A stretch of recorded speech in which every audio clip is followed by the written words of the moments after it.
for deep search among the debris.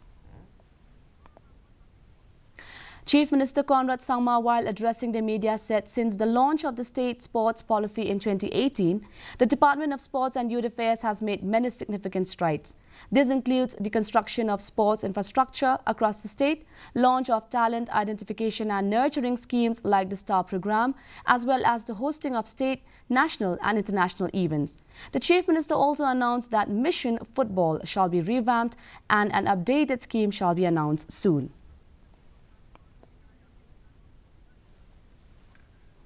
Officially going to launch the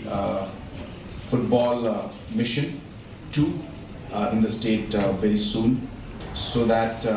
more youngsters can get an opportunity to get trained, get professional help and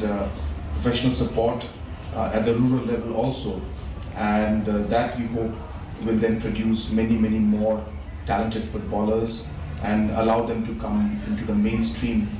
football scenario at the national as well as hopefully the international